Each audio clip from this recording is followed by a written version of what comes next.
Chapter 10. Oz. Breathing is difficult. My brain tells me that I'm awake, but I lack the energy to open my eyes. My right arm throbs slightly, and there's a burning sensation every time I fill my lungs with air. Oh, gods, the burning.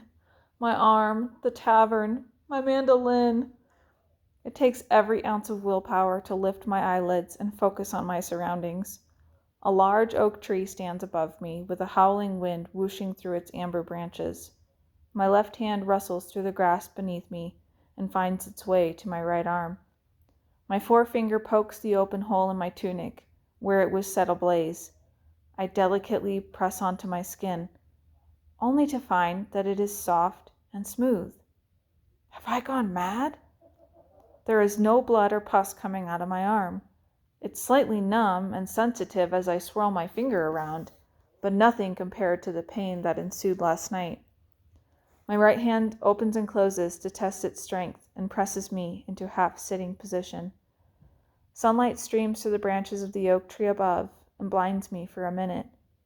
The world around me begins to move in circles, forcing me to lie back down. There are voices nearby, but I can't quite make out what they are saying or who they are coming from. My eyes close so that the spinning stops and I can focus on the words of my companions, or captors. It would protect both of us. Who knows what kind of liability he is? A male voice whispers, "You saw how easy it was for someone to sell out a rebel mage." I don't feel right about this. What if he doesn't wake up? A female voice responds, "He will wake. I made sure of it last night. We must hurry, though. The analgesic will wear off soon, and I don't want to waste any more potions on him." "What potions?" I manage to slur. When I open my eyes, I find two faces staring at me, their features still indistinguishable. "Can you put him to sleep?"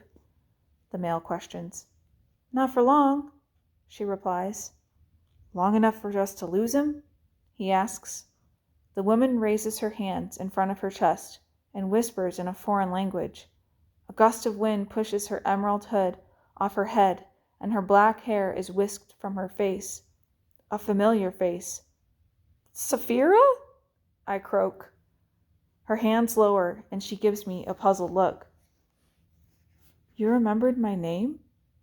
She gives a surprised look to her partner before she stalks to where I'm lying and slowly lowers herself to my side. "Of course. Your face was the first thing I saw. Oh God, Saphira, that mage, the fire." Memories flood my consciousness, and my head begins to pound once more. The stance and the language uttered by the rebel mage before she set me ablaze. Oh gods, not you too! My hands push into the grass to put more space between me and the unmarked mage. "I'm not going to hurt you." She raises her hands above her head. "We are not going to hurt you." She glances at the male as if she's not sure about the second half of that statement. "Where am I? How did I get out of the tavern?" I stutter as I try to reorganize my thoughts. "You are in the grasslands of Kher," she states. "I pulled you out of the tavern with the help of Liam." She points to the male. He grunts and mutters something indecipherable under his breath. "You need to return home and never speak of this again," she says with urgency. Beyond the male, I suddenly see Lise, and my heart instantly melts. "Lise!" She strains against the reins, trying to reach me. "Oz, are you listening?" Saphira has my attention once more. "You are going to march back to Laughlin and act as though nothing has happened. When patrons ask about last night, you say you hid and then fled when the opportunity arose." Wait, the man protests. "He's not going anywhere," he says to Saphira, whose eyes are still trained on me. I nod my head and try to think past the throbbing. My hand reaches for my arm once more. "And how do I explain this?" I show the pair the light pink scar on my arm. Do I pretend that I have some sort of super healing powers that allowed me to survive the fiery attack of the mage? The pair lock eyes, as if deciding how to answer the flaw I so cleverly pointed out in their little plan. He makes a good point. Saphira stands and glances at the man. There is a possibility people will ask questions. The bard's screams were undeniably the loudest. My mouth falls agape at the insult. You think? The man's voice rises sarcastically. Do you see now why I suggested we leave him last night? He is just another loose end for which we must account. The man sneers.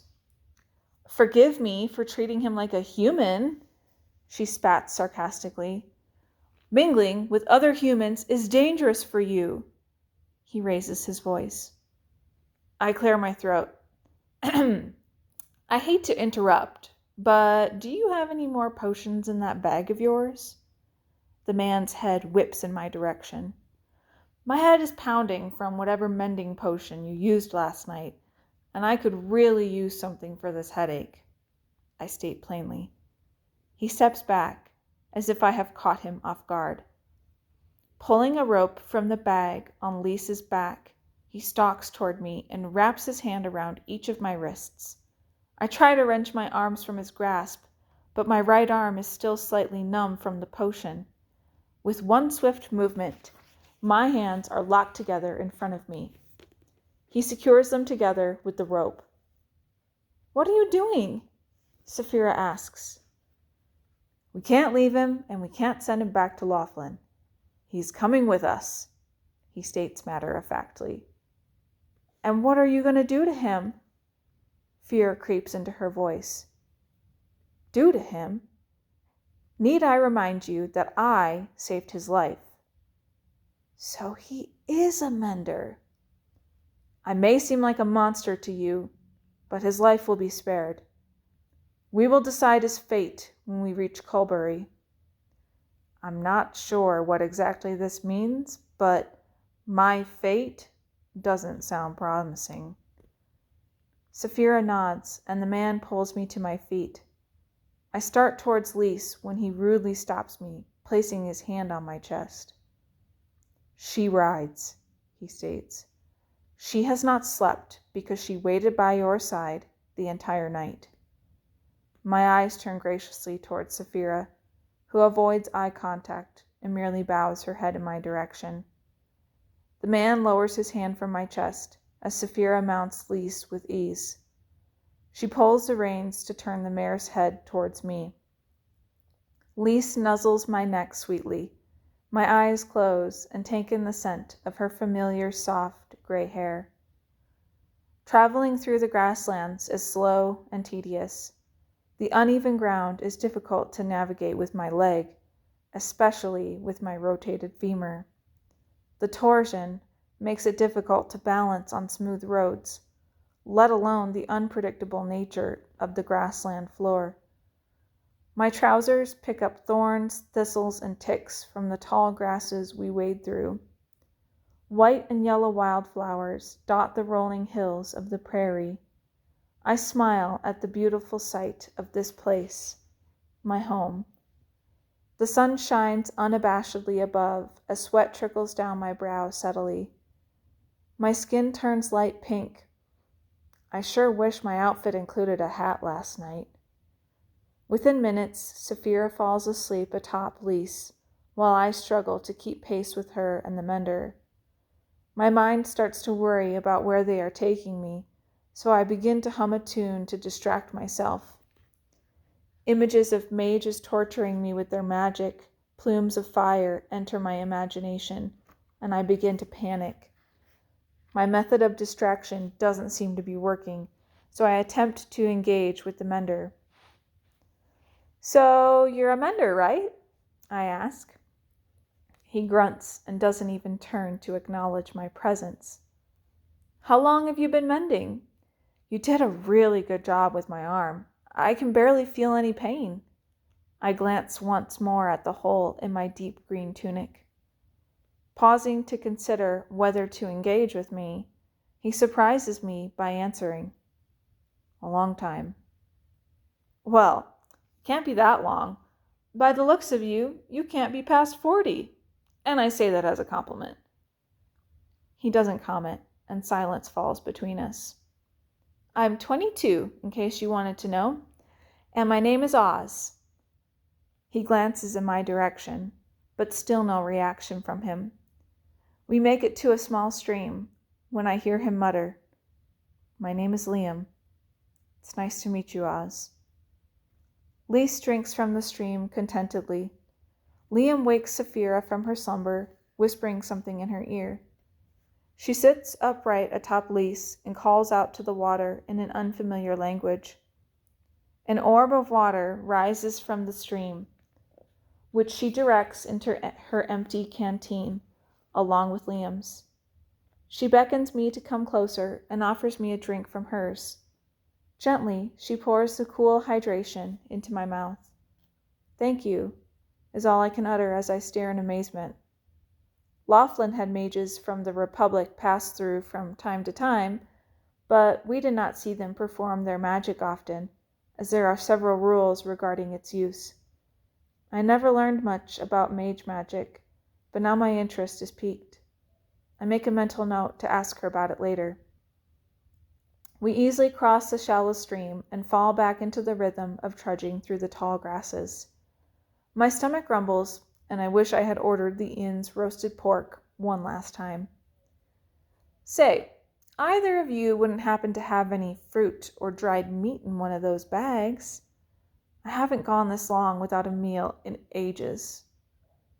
Saphira rummages through her sack and pulls out a piece of bread. "You were right about the bread. It's quite stale." She laughs as she tosses it in my direction. My feet stumble, but I miraculously catch the piece in my bound hands. Just as good as yesterday," I quip with a mouthful of dry crumbs. "Thank you, m'lady." My leg catches once more. This time I end up on my elbows and knees, with my face lost in the weeds. Thankfully, the bread remains unsoiled. "What happened to your leg? Did you injure yourself last night?" she asks politely. As my elbows dig into the earth to find purchase, I'm able to make my way back onto my feet. No injuries. I was born with a twisted femur and a disfigured hip. I've had it my whole life. The limp looks much worse than it actually feels, I promise. I dust myself off. "Are there no menders in Laughlin that your parents could petition? Surely the mending of a disabled child is permitted by the Republic," she asks. "My parents live in Mur, and yes, the menders attempted many different potions to solve the problem, but the results never lasted, and the attempts drained too much of our coin. The femur always resumes its unnatural position, and my hip regrows deformed. I hired a mender myself last year as a last-ditch effort. There was a lady I was fond of who didn't favor my limp. It cost me half of my salary to work with a mender, but it was worth a shot." "The only reason you visited the mender was for a woman?" Saphira's voice rises as she chuckles quietly. My cheeks redden. "That wasn't the only reason," I emphasize. "The mender attempted the potion twice, which was an ungodly painful process to endure. My limp disappeared for about 6 months, and then slowly returned. The effects of the potion are just too short-lived, and the mending is quite expensive." Liam's gaze has turned in my direction with an element of curiosity. "Anyways, if you thought I had the affection of all the ladies last night, you should have seen the attention when I didn't have the limp." I wink at Saphira, and she flashes me a smile. Her copper skin is radiant in this sunshine. "I'm sure the ladies couldn't keep their eyes off of you, Oz," she replies. Lise throws her head back in agreement as Saphira pats her neck. Let's trade for a while, so your hip doesn't bother you tomorrow, she offers. Plus, I think Lise is tired of me. I can help you up. She dismounts and offers her hand as a step stool. I can't quite decide if the mage and mender are my captors or my friends. My body eases once I'm reunited with Lise once more, my best friend. I gently sway back and forth atop the mare as we continue north. The grasses grow thinner and the air cools slightly as the sun begins its slow descent over the horizon. We camp here tonight, Liam announces once we've found another grove of trees under which to rest. My hip aches when my feet touch solid ground once more, but it's better than if I had walked the entire day. Shall we practice? Liam asks Saphira, who's pulling off her cloak and wrapping her hair atop her head. Of course, she answers. Practice what? I inquire. Saphira dons a devilish smile. Magic.